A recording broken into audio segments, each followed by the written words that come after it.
So welcome everyone to this week's Autonomy Talk.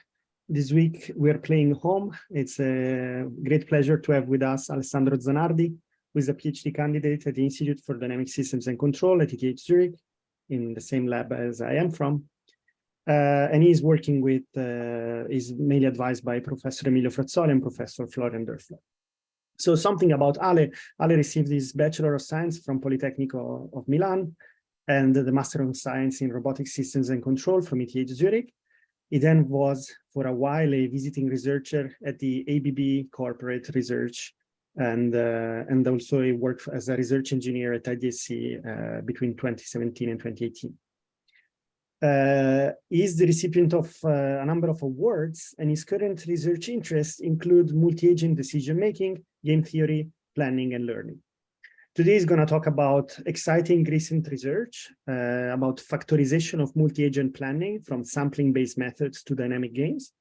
I'm personally very excited to hear more about the topic, so I leave you the stage, Ale. Go ahead. Thank you, Joelle. Thank you very much for the kind introduction, and thank you everyone for joining.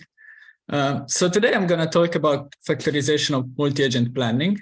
And I've also decided to invert the order while I was preparing the presentation. So I will first talk about its application to dynamic games, and then move to show that the same concept is general enough that it can be applied successfully also to sampling-based methods. So first, a bit of motivation. I think when I grew up, I was looking at robots as something confined to factories.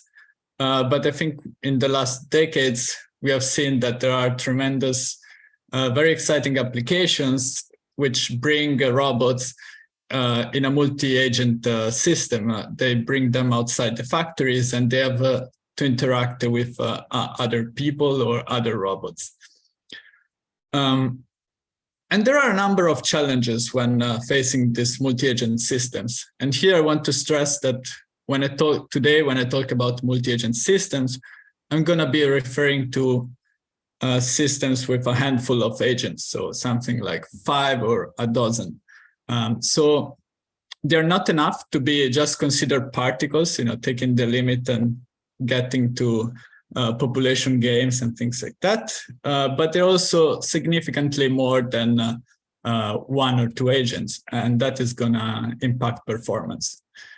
So among the challenges, I think probably one of the most interesting is how we reason about uncertainty on others' intent.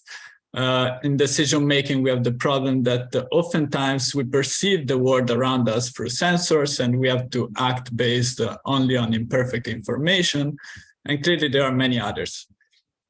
But there's one fundamental issue, which is the one that I'm going to address in today's talk, which has to do with computation. And it is the fact that the computation usually explodes exponentially as you increase the number of agents.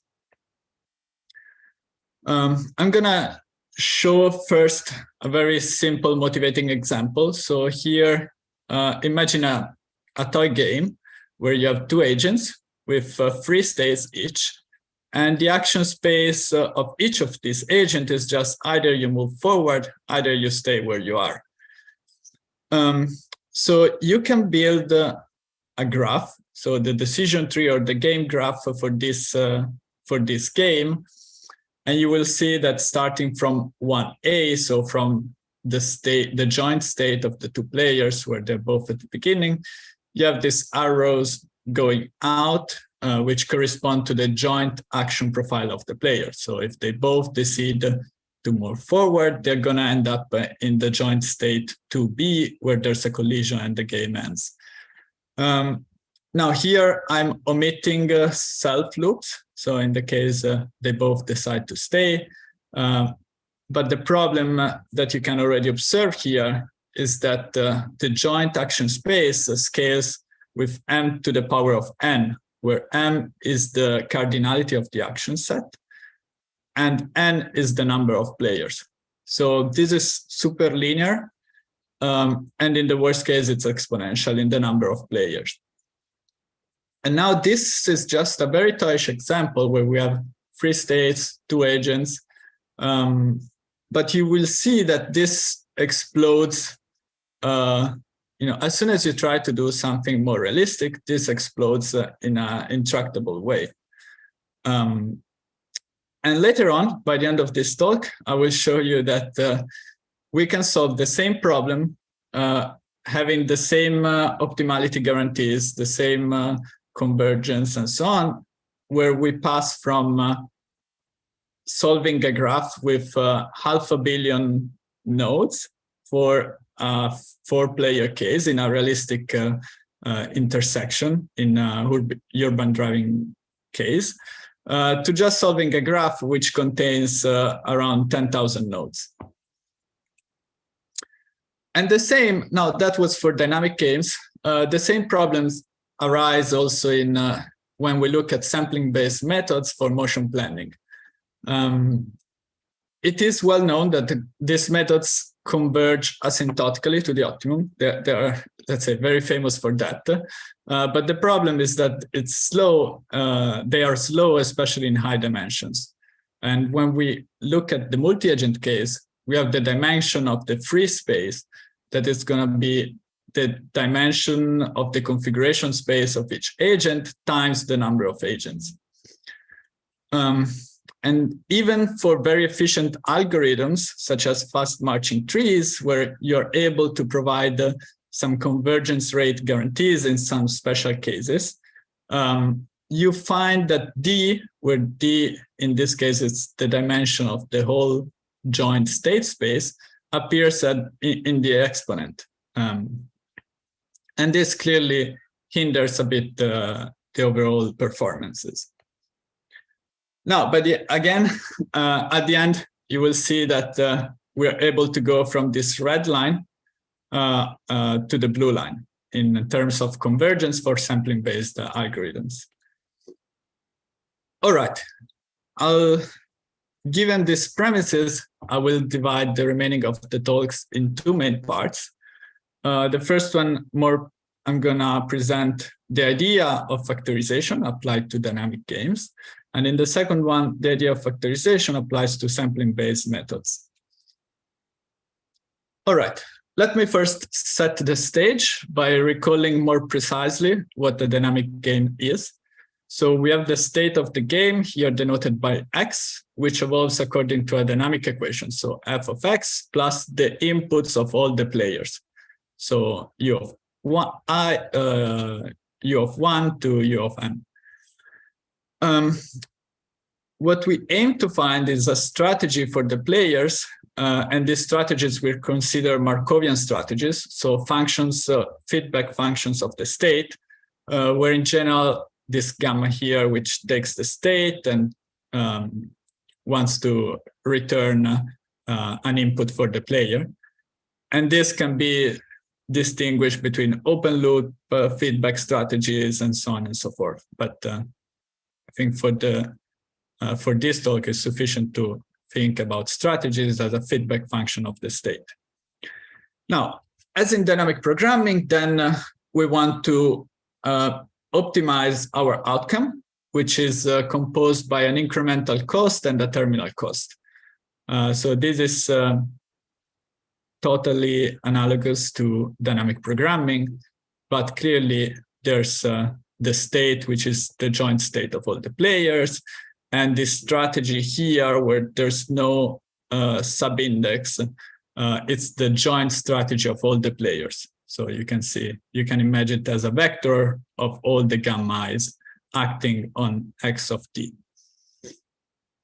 And an important assumption, finally, for all this to work is that we're going to deal with problems where the state and the costs are separable in the players, which, as long as you're dealing with embodied agents, so something like a robot and so on, it's a totally reasonable assumption. All right, so the solution concept for this game, we're going to look at Nash equilibrium. So the aim is to find a strategy profile such that no player can do better off by deviating.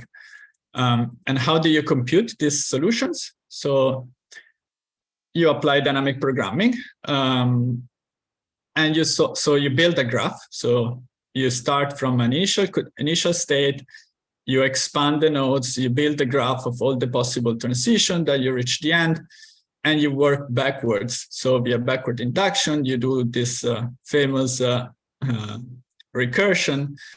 You obtain the optimal cost to go for each of these. Now this is slightly more complicated than dynamic programming, because each node you're solving a Nash equilibrium problem, but the principle is exactly the same. You work backwards and you obtain the optimal strategy for all the nodes. Once again, in this case, the problem is that this explodes exponentially in the number of players, and also that it's very hard to find Nash equilibriums, or it's computationally expensive to find the Nash equilibria for nodes where you have multiple players. So it's much simpler to find two Nash equilibria of two-player games instead of one equilibrium of a four-player game. All right. Now, a bit of related work. Clearly, we are not just the first one that think about how to tame this exponential explosion. But most of these works that I noted here, they do something slightly different, in the sense that they always try to exploit some information that is a priori available in the game setup. So, for example, in graphical games, you have the players that are interconnected by a graph, and you assume that you assume that each node can play the game only with its neighbors, and then these games are all interleaved, and somehow you can converge to an overall equilibrium for the game. Similarly, there is some other literature that looks at the influence of players conditioned on certain events. But you will see that all these methods do not really fit our scheme, where we have this multi-stage game, so multi-stage decision making over a certain horizon. All right. Now let's get into the meat of this talk. So, what is factorization about? This is the same example that I showed you before, and the trick is that you can. What if I were to tell you that you can solve this same game, obtain the same strategies by solving this graph on the bottom right rather than this one on the top right? Now here, importantly, you can see that from certain states onwards, you can send players to separate subgames. So the players get decoupled, and then for the remaining of the game, their strategy can be computed independently.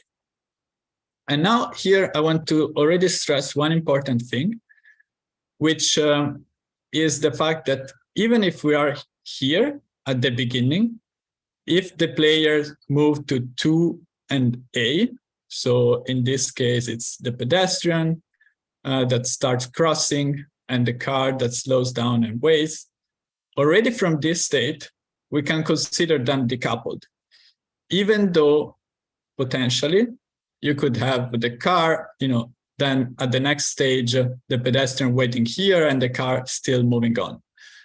But the key insight is that their optimal solution is already decoupled, because you know that from here, the pedestrian is going to continue forward and the car is going to move forward and so on. So you can already consider them decoupled. And this is subtle, but very important. All right, now slightly more formally, the key insight that we need for all this factorization is that we can consider two subgames independent at equilibrium if their solution, the composition of their solution is also a solution of the original game.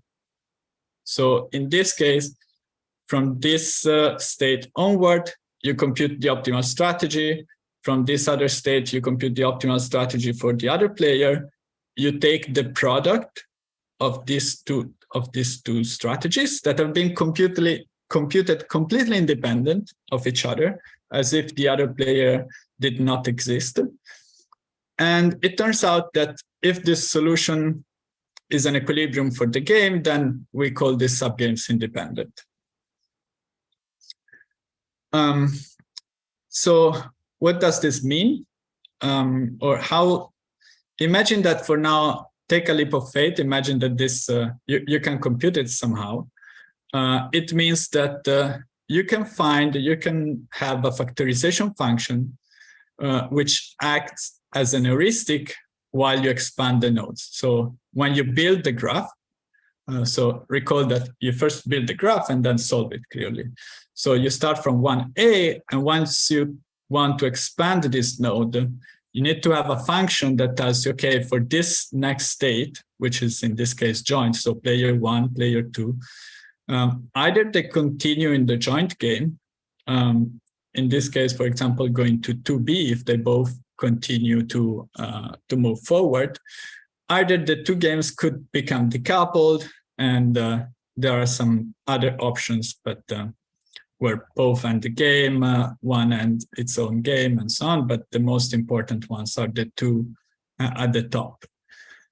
And this creates a structure such that the overall graph will look something like this on the right, where you start maybe for a 4-player game, and as the game evolves, you actually factorize this game in subgames, which are simpler.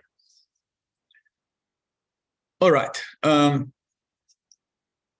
Here, in this case, again, there's no need to go through the algorithm because it's just building the graph. And then you can see this factorization as a placeholder in the node expansion. So you want to factorize the next state, and recursively, you would build the game graph from there. And this, it sounds all good, but you might already figure out that it seems that there's a catch. So, and the catch is that here, when I presented this definition, I said, okay, two games are independent if their solution is a solution of the original game. So a fair critic would be, okay, but to actually factorize, you need to know the solution themselves. So it seems like a circular argument. Well, it turns out that for robotics, or for especially things like embodied agents or autonomous driving, there is a neat way to deal with this that does not require you to compute the solutions themselves. So in this case, for example, consider the fact that we associate some spatiotemporal resources to each state. So we know that player 5, for example, this green car here, is in this state, which is position, but also velocity.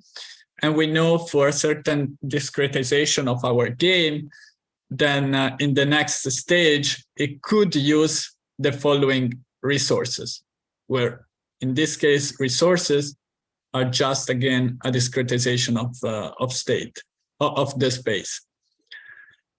So you can associate these resources to each state, and clearly you can, as the stages evolve, you can compute the future resources that each one needs. And this can also be conditioned on a specific policy. So I can compute all the future resources that a certain player might need. So basically for all the for all its action set, so similar to the reachable set of the player. But they can also condition these resources to be specific to a certain policy. Now, what the magic happens because if you consider that the state to resource projection captures the interaction cost between players. So in some sense, if you're able to say, if I have a cost structure that such that if the resources do not intersect, I know that then this is not reflected in the cost. So the coupling costs between the agents are zero. Then you can do something very, very powerful. And instead of solving the naive dynamic game where you first build the game graph and then solve it via backward induction, you can first solve the individual games whose computational cost is negligible with respect to the actual joint game, because as we mentioned many times, the joint explodes exponentially. Then you can compute the future resources associated to each of the game nodes of these individual games, and then you can use this to build a factorized version or a factorized graph for the joint game. Because you know that, for example, if two players have resources that are not intersecting anymore from a certain point onwards, you can consider them decoupled for the rest of the game. And then once you have this factorized graph, you can solve it via backward induction. Okay, how does this work in practice? So here, there are some results for the same intersection. In this case, we just keep adding players. So here it's 2 players, 3 players, 4 players, 5 players. And on each of them, the first column is the time in seconds that it takes to do all the operations. So build the graph and solve it. And on the right, you see this column, which gives an idea of how big the graph becomes as you increase the number of nodes. And you can see that here, for example, for 5 players, we run out of memory when we try to use the simple naive dynamic game approach.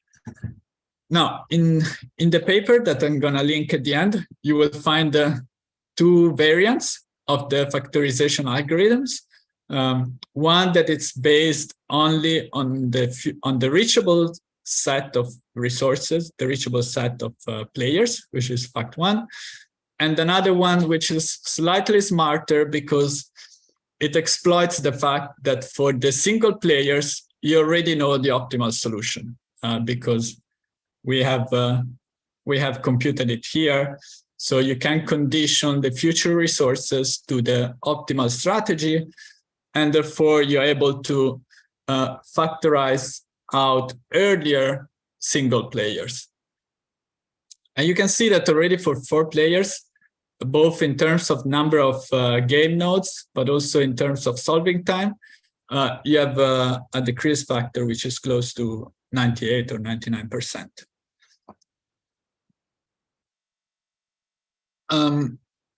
Now, this is the same result visually. You can appreciate that for the 4-player case, if you try to plot the game graph, it results much more dense than the factorized one. And similarly, if you go and analyze the size of the nodes that you have, so this on the x-axis you have the stages, and on the y-axis you have the histogram of the game nodes, where purple, so darker colors, means a node with 4 players, while lighter colors are the single player games. And you can see that already, just from just in the 4-player case, you have almost a gain which is 2 order of magnitude. All right. I think here, if you have some questions on this part, it's a good maybe moment to ask them, or before I move to the second part, but we can also do all of them at the end. So if you have questions, you can raise your hand and I can call you.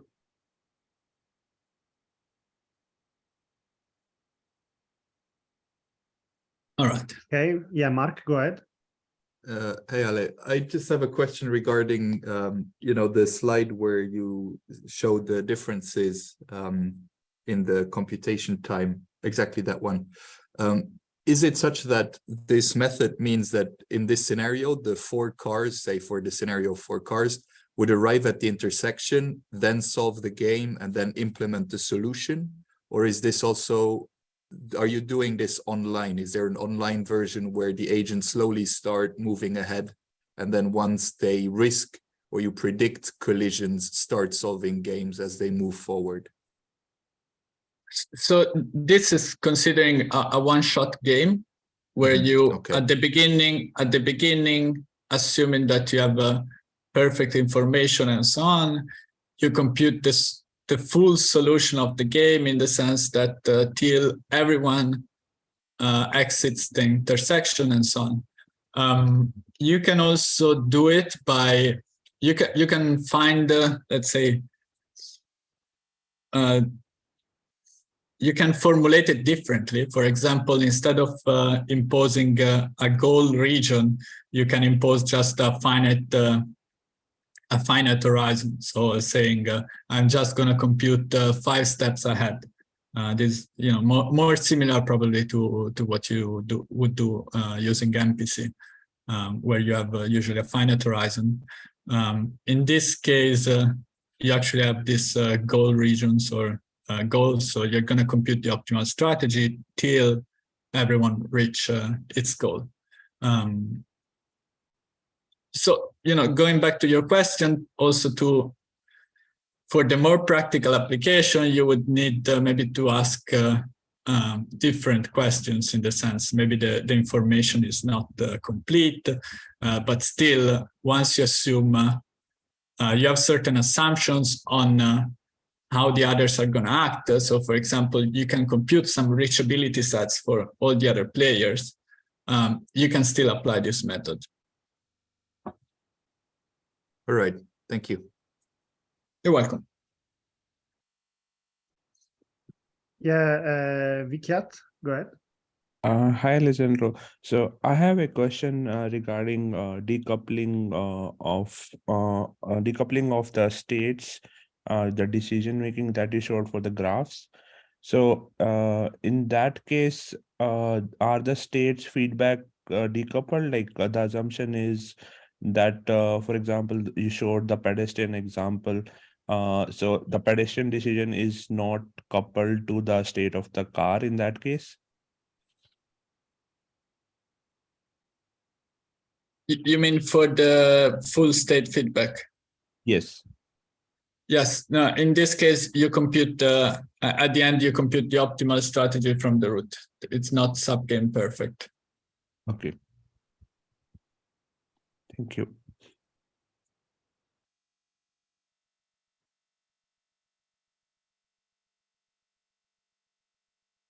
All right. Okay, there's another question. I'll move forward. All right. So now I'm going to try to convince you that the same idea can be applied to sampling-based motion planning. And here again, there are in general, let's say, 3 buckets. If you look at the literature on how to deal with multi-agent motion planning, and in this case, I'm referring specifically to sampling-based methods. So there's the centralized approach, where you just consider all the robots as a one entity. So you plan in the joint space. And clearly in this case, for example, if you apply RRT star to the joint state of certain robots, you preserve its optimality, completeness, and anytime properties and so on. But you have the drawback of the dimensionality. On the other end of the spectrum, you can find many works where the robot are treated in a decentralized fashion, And what it does, usually you have individual planning, some extra structure. For example, you assume, okay, if the paths that I find are colliding, I'm going to do some subroutine for local collision resolution, or I can impose, there are some works that impose a planning hierarchy among the players. So you decide basically an order in which the agents plan, and then you treat the ones that came before you as dynamic obstacles. Now, clearly, this is much more computationally efficient, but in general, you do not preserve any of the nice properties of sampling-based algorithms. And also, it ends up adding some extra structure. For example, okay, how do you choose the order in which the players plan, and so on and so forth. As it often happens, there's something in the middle, which are hybrid approach, where they try to do the search in the joint space only when it's necessary. And the idea is that you get the best from both worlds. So having something that is still computationally efficient, and at the same time, you preserve the completeness and optimality properties of the standard sampling-based algorithms. All right. So let me again clarify a little bit more precisely what are we talking about. So we consider a multi-agent motion planning problem as the problem of finding a path which is collision-free with respect to the obstacles, and in this case also with respect to the other agents. At the same time, it needs to respect the boundary conditions. So it needs to start from the initial state and end up in the goal, and minimize the cost. So in this case, I will use this notation P of X in it of A to denote such a problem, which is defined by the free space, the goals of each agent, the initial state, and the cost function C. So something, you can imagine it as the one here on the right, where each agent or player has an initial condition, needs to go to a certain goal. And again, I think by now it's clear, but I stress it once more. In this case, when I say a path, I mean a joint path, so a path for each agent. And we assume the cost to be the sum of the individual costs of each agent. So if you take the standard case in motion planning, in path planning, you would take the length of the sum of the length of the paths and you have the free state, which is again the product of the free space of or the configuration space of the agents. All right, now the same notion of independence here again can be retrieved with some subtle differences, and this are due to the fact that in this case we are now working on continuous spaces. So before dynamic games, everything was discretized. Now in this case, we work on a continuous space, a search space, and we need the same principle, but slightly, let's say, refined. In this case, we say the two subproblems for the set of players A prime and A prime prime are epsilon independent if all the solutions that are at least epsilon optimal are going to be independent.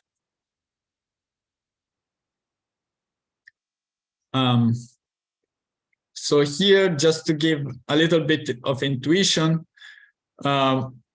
again, if, for example, we have some extra assumption that we know that the remaining search space is going to be within a cone between us and the goal, then we know that these two players, for example, are not decoupled, while these ones can be considered decoupled.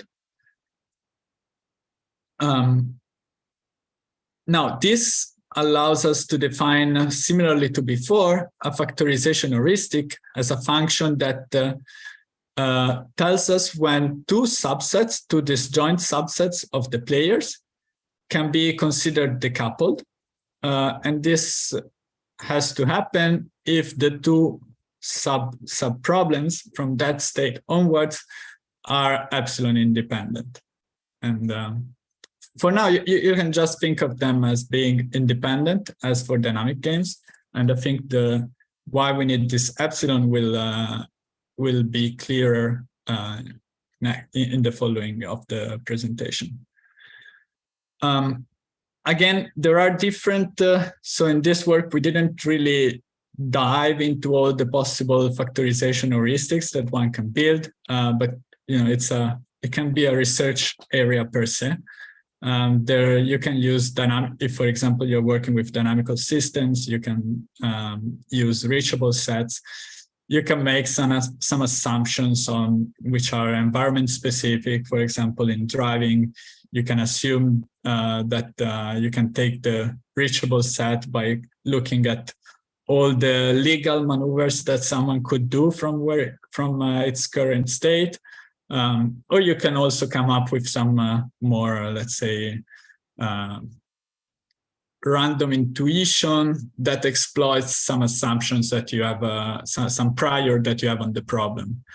So, for example, my environment, it's not a maze, and I know that I'm always going to find the solution is always going to lie in a cone between me and the goal, for example. So in the remaining, I'm just going to assume that we have such a function, such a factorization function. And I'm going to show you how this can be applied to sampling-based algorithm. So here we consider a simplified yet general version of sampling-based algorithms, where you have the standard, let's say, 4 main routines, where you sample a new point from the configuration space. You look for the nearest neighbor. For each of the nearest neighbor, you actually check that you can make a connection, which is collision-free. And if it's collision-free, you add it to the graph or to the tree based on your algorithm. So note that in this case, this generalized simple version includes, for example, PRM, PRM star, RRT, RRG, but does not include for now, let's say, the more sophisticated versions, such as, for example, RRT star, and so on and so forth, because, well, one example is that there's no rewiring here. But I'm pretty sure by the end of the talk, you will realize that this is very much doable, and it's to some extent a low-hanging fruit doing also the extension to this more sophisticated cases. All right, so what do we propose? How do we modify this algorithm to actually make it to include the factorization? And now we'll go briefly through this. You can see that here there's a factorize here. The nearest neighbor needs to be slightly different, and that's pretty much it to some extent. All right, so going step by step, you still take in the same way a sample from the joint space. So sampling is unchanged. Then you use your factorization heuristic or your factorization routine, which is a map that tells you, okay, given this new sample in the joint space, I'm gonna return a set or a partition. Actually, the proper word is a partition of the state according to your factorization heuristic. So in this case, it decouples players 1 and 2 from player 3. In principle, if you cannot decouple, clearly it would return the same. So in this case, we have this XRAND, which is this set, which is the partition of the new sample. Now, how do we look for nearest neighbors when we have this XRAND, which is potentially a factorized state? So something which, it's made up by 2 nodes. And the key observation to understand this part is to observe that you can reach these nodes in different ways. And one is reaching this node, for example, by a node of the same dimensionality. So a node that also that is relative to player 1 and 2. but these two nodes can also, and the same for player 3, but the key insight is that these two nodes can be reached also by a joint node, which is not factorized. So something that in the transition would actually decouple the players once they reach the new state. So if you generalize this concept, what it means is that you have to look for all the nearest neighbors in the power set of this set. And when you look for nearest neighbors in the power set of this set, you treat this x hat as a joint state, and you look for the nearest neighbors in the subset of the graph which contains the same players. So, for example, you look for the nearest neighbors in the subset of the graph which has only nodes of players 1 and 2, or only nodes of players 1, 2, and 3 in this case. All right. Once you have done that, you end up again with a set of nearest neighbors, and you check if you can make this connection. It needs to be collision-free, again, with respect to obstacles and with respect to the agents. And importantly, here you consider the collision check with respect to the joint state. So this x hat is considered as a joint state, even if then it gets decoupled. So in this case, if you have a nearest neighbor x near that gets where the players get factorized during the transition, you still do the collision check considering this as a joint state, because you don't know at which point they really become decoupled.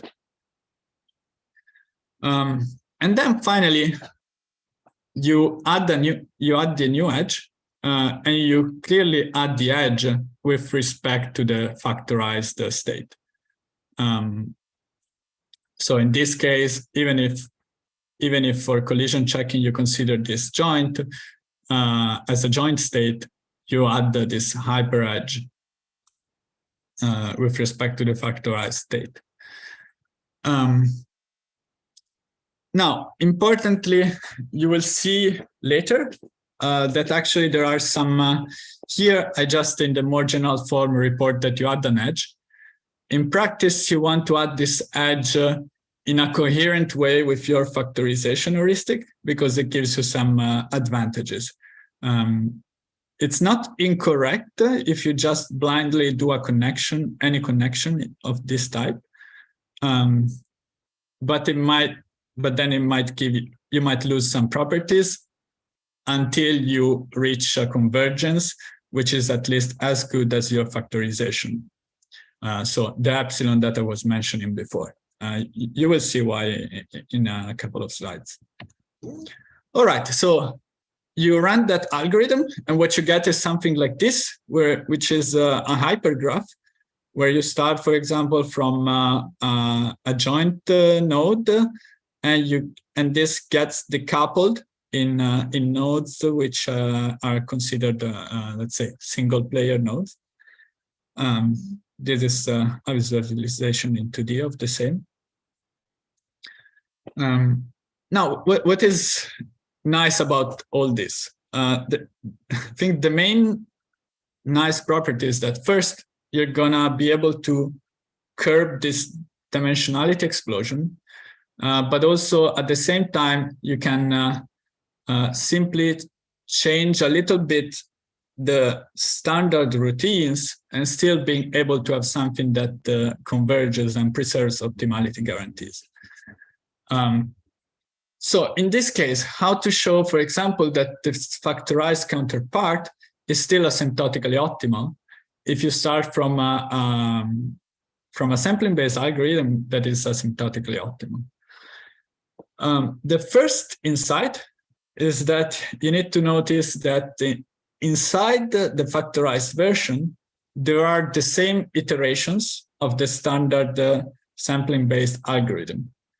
I think the simplest case would be realizing, okay, what if I don't factorize here? So what if I have a heuristic that never factorizes, which is, by the way, a valid heuristic? This would become the same as the base one, totally equivalent. The same way, you can see that even if you factorize for a sample of, for a subsample, so for example, I don't know if subsample is the right word, but for example, for one element of this X rand, in this bottom part, you run through the same procedure that you would do for the standard sampling-based algorithm, but just for the subpart of the graph, which is relative to those two players. Okay, so this is observation one. The other observation that you need is that any path which is found by the factorized counterpart, you can see it as a finite stitching of paths found by the standard sampling-based algorithm. So I try to visualize this concept here. So you have, once you run a factorized version of this algorithm, you can think of this kind of, you are decoupling the joint space in multiple levels, where here you have the subspaces or subregions where you just have two players, for example. So here's player one, and this is the joint space, player 1 and 2, here 2 and 3, here player 1 and 3. And then you have free spaces which correspond to the single search spaces of the single player. So as you run your algorithm, what you're actually doing is building a graph in the joint space, for example, but you have this, you're adding these transitions that have this, let's say, dimensional jump, because the next sample is gonna live in a subregion which has a different dimensionality. But the key insight is that as you progress, you can show that, first of all, you have finite number of jumps because you have finite number of agents. And as you progress, you can verify that each of these sub-problems is equivalent to running the sampling-based algorithm from a starting node to actually a goal, which either could be the joint goal of the problem, or it could be the best node for the following decoupling. All right. So then we try to figure out, okay, but how much are we actually gaining?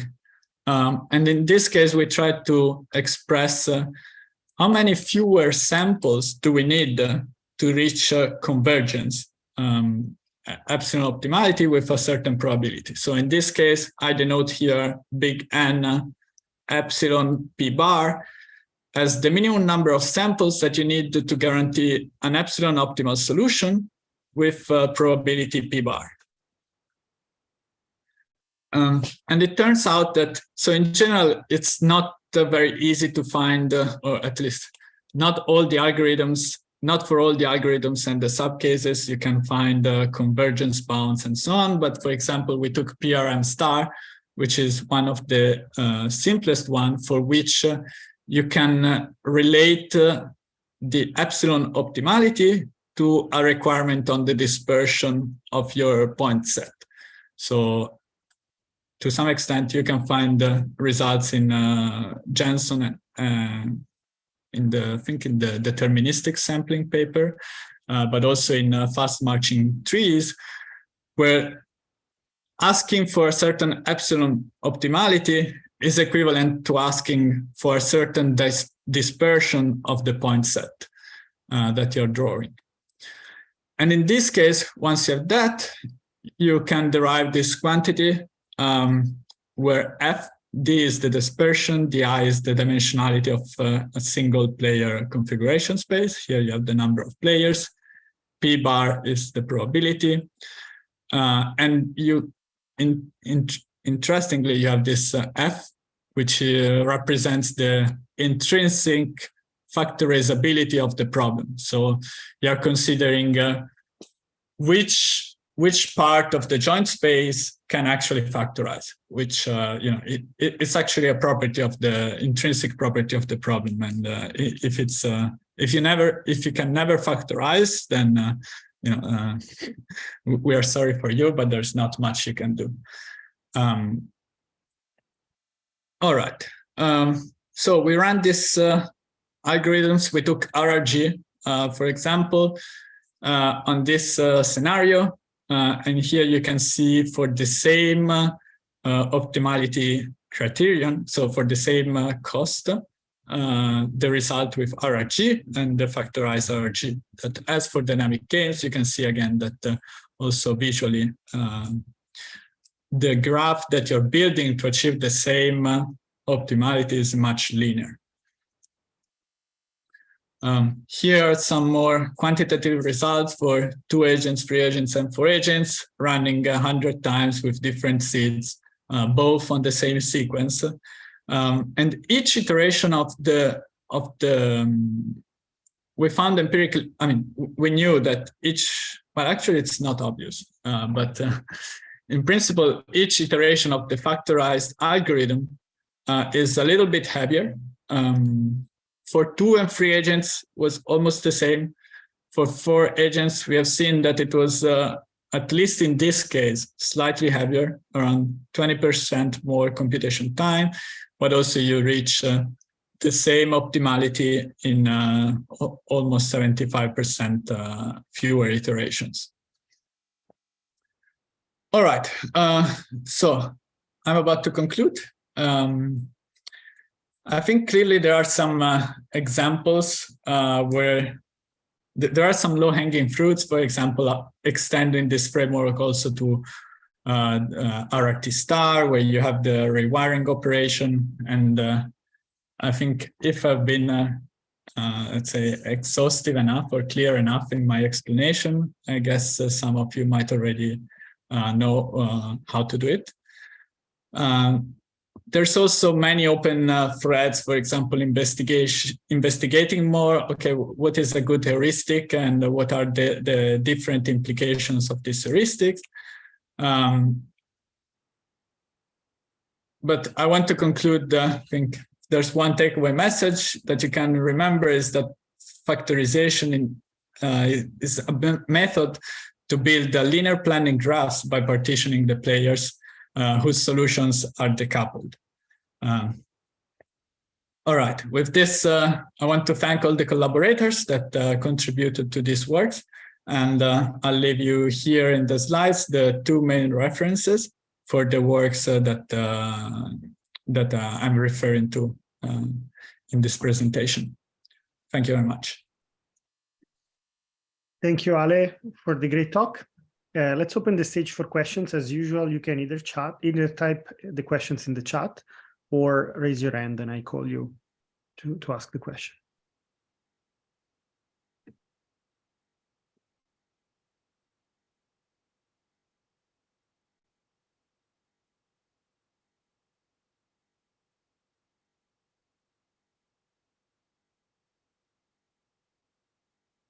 Okay, maybe I'll go with one.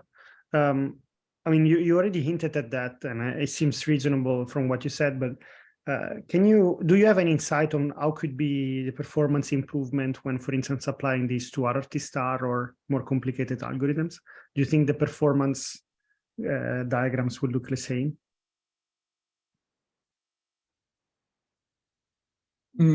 So it's hard to say before doing it.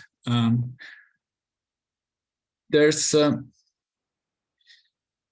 most of the let's say difference in complexity comes from the nearest neighbor search, at least when you compare iterations. So for the same number of iterations, clearly, for sure it's going to be faster and converge much more quickly. Then the problem is, okay, but how much heavier is each iteration? And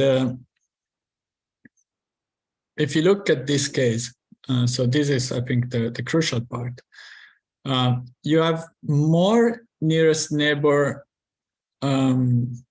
queries per iteration, but at the same time, these queries are done on a subset of the original graph.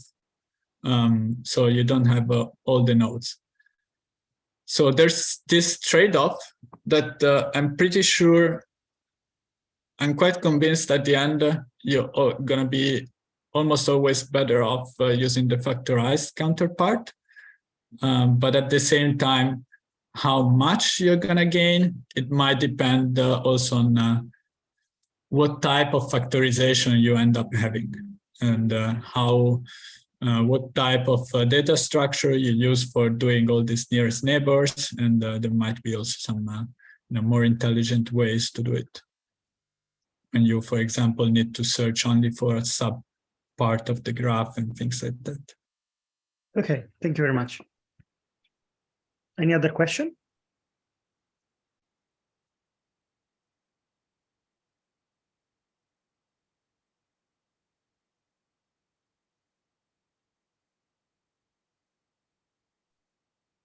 Seemed like a very clear talk. Probably people are thinking about hard questions. Well, one of the two extreme, either very clear, either very incomprehensible. I think in case nobody has questions, you can reach out to Ale. I see here the email on the bottom right if you have deeper questions. Yes, please. Maybe we can. Someone is interested, feel free to get in touch. I'm happy to explain further and discuss ideas. Yes. Thank you very much, Ale, for the great talk. I think we can stick around for a couple of minutes in case people want to discuss something, but if not, see you all next week for the next talk. Thank you. Thank you very much. Bye-bye.